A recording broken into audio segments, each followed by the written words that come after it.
안녕하세요 여러분, 인천 변호사입니다. 날씨가 이제 많이 추워지긴 했는데 그래도 아주 큰 그런 날씨는 좀 지난 것 같죠? 네, 그렇습니다. 네, 이제 여러분 항상 시간은 흐르는 것 같아요. 그래서 겨울이 이제 아무리 이제 추워도 이제 따뜻한 봄이 오니까 여러분 너무 움츠러들지 마시고 좀 바깥 활동도 많이 하시고 운동도 많이 하시기 바랍니다. 자, 오늘도 성공적으로 잘 끝난 사건에 대해서 말씀드릴 텐데 여러분 방송 전에 꼭 하셔야 되는 게 있죠. 뭐죠? 구독과 네, 좋아요입니다. 좋아요 꼭 부탁드리겠습니다. 요즘에 조금 정체돼 있는 것 같아요. 구독자분이 예전보다는 많이 안 늘는 것 같은데 여러분 주변에 많이 좀 추천 좀 해주셔서 구독자가 좀 빨리 2만 명이 넘었으면 좋겠습니다. 여러분 적극적으로 좀 도와주시기 바랍니다. 자, 이인철 변호사의 성공 사건 오늘도 열심히 해보도록 하겠습니다. 자, 오늘은 어떤 사건인가요? 네, 오늘의 사건 소개해드리겠습니다. 네. 서울 사건이고요. 네. 저희 사무실에 오신 분은 아내분이십니다. 네. 근데 아내분이 소장을 받으셨어요. 네. 피고입니다. 상대방이 먼저 소송을 제기했다는 얘기죠. 네. 두 사람은 혼인기간이 되게 짧으셨습니다. 결혼이 한 1, 2년 정도밖에 안 된 1, 2년? 걸로 네. 그렇게 알고 있고요. 상대방이 외국에 나가서 네. 사업차 회사할 때 외국에 나가서 네. 외국 여성과 이제 부정행위를 한 거를 우리 쪽에서 알게 되었습니다. 네. 근데 뭐 혼인기간 내내 뭐 원고와 피고 사이에 좀 다툼이나 좀 그런 게 있긴 했었는데요. 네. 그럼에도 불구하고 상대방이 우리 쪽에 먼저 네. 이혼 소송을 제기하였습니다. 이에 이제 우리 아내 측에서는 네. 반론을 제기하셨고 네. 사건은 잘 끝났습니다. 그리고 네. 상대방의 투기 재산 중 상당히 많은 부분을 재산 분할을 받은 잘 끝난 사건입니다. 네, 자 이것도 실제 사건이죠. 서울 가정법원이고요. 자 보세요. 우리가 이제 피고였죠. 아내분. 이제 남편이 먼저 소송했다는 거 아닙니까? 피고 소송 뒤에 법무인 리 김서연 최주혜 변호사님 담당 사건인데, 자 이 사건은 저희가 이제 어떻게 잘 끝났냐? 말씀하신 대로 재산 분할이 굉장히 잘 나왔어요. 굉장히 잘 나온 사건이 되고 그건 조금 이따 설명드릴게요.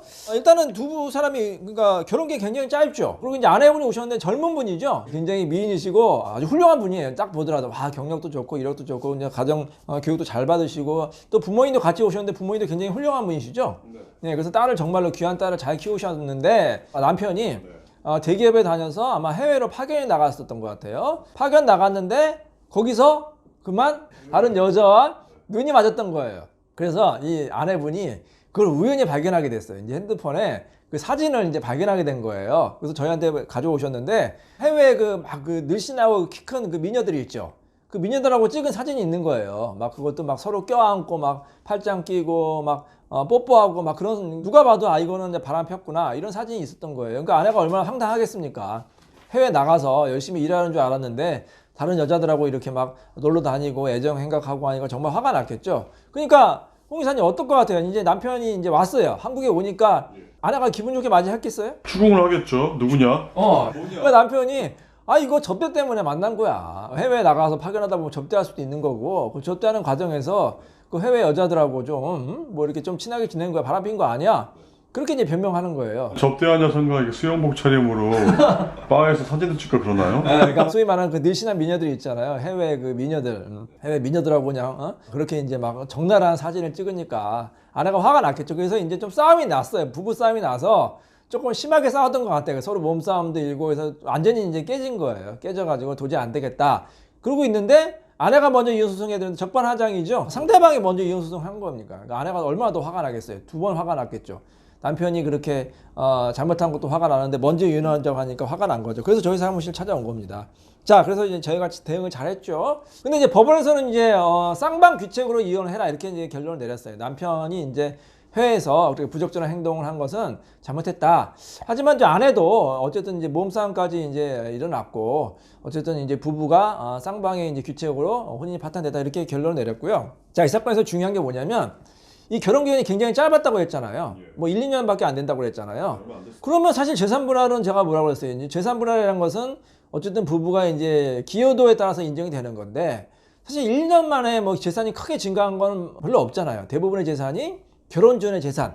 남편, 그러니까 시부모죠. 아내 입장에서 시부모가 이제 해줘서 남편 명의 된 건 투기재산이라고 해서 원래는 재산분할 대상이 안 되죠. 근데 이 사건 저희가 열심히 주장했거든요. 그럼에도 불구하고 어쨌든 혼인기간이 1, 2년 됐고 남편이랑 떨어져 살았지만 그건 이제 직장 때문에 어쩔 수 없이 떨어져서 산 거고 오히려 아내가 혼자서 한국에서 고생한 걸 생각해 봐라. 그래서 아내가 얼마나 마음고생이 심했겠습니까? 또 남편이 더군다나 해외에서 그 다른 여자들하고 막 그런 행동도 하고, 그러니까 아내의 이런 고통 이런 걸 생각해서 재산분할 인정해달라. 근데 사실 그 고통 같은 건 위자료에서 받아야 되는데 위자료는 인정이 안 되고 재산분할에서 인정을 받았어요. 자, 그럼 특유재산 같은 경우에는 보통 일반적으로 아내가 몇 % 정도 받을까요? 많이 못 받죠. 못 받죠. 네, 상대방의 재산이라고 인정되는 거기 때문에. 뭐 받아봐야 10%, 뭐 아주 잘 받으면 20% 정도 받는 게 일반적인데, 자, 이 사건은 몇 %를 받았느냐 여러분 한번 보세요. 아내가 피고죠. 피고 40%가 나왔습니다. 많이 받았습니다. 박수. 정말로 잘 나온 거죠.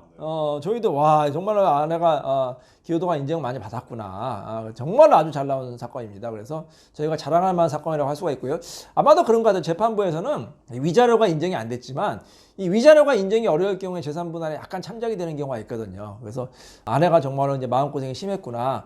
해외에서 이제 떨어져 지내는데 아내가 얼마나 외롭겠습니까? 혼자서 한국에서. 그럼에도 불구하고 이제 결혼 생활을 열심히 유지하려고 노력했는데 남편은 해외에서 그렇게 맨날 놀러만 다니고, 다른 해외 그런 미인들하고만 그냥 어울려 다니고 그랬기 때문에 아마 그것도 재산분할에 좀 참작이 된 것 같아요. 왜냐하면 재산분할은 원칙적으로는 이 청산적 의미, 즉 각자의 기여도에 따라서 이제 딱 얼마로 나누느냐 그런 것도 이제 평가 요소가 되지만 또 하나의 요소가 있어요. 이제 부양적인 요소라는 게 있습니다.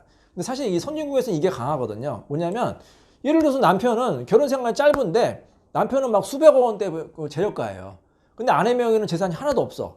근데 1년도 안 살면 남편이 다 특유재산이라고 남편 다 가져가고, 남편은 막 호화사치하게 막 재력가 재벌처럼 살고, 아내는 쪼들어서 살고, 그게 좀 형평이 안 맞는다고 생각을 했기 때문에 남편이 아내를 좀 부양을 해야 된다. 그런 의미도 좀 있거든요. 그게 강하진 않지만 특히 해외에서는 그게 강해요.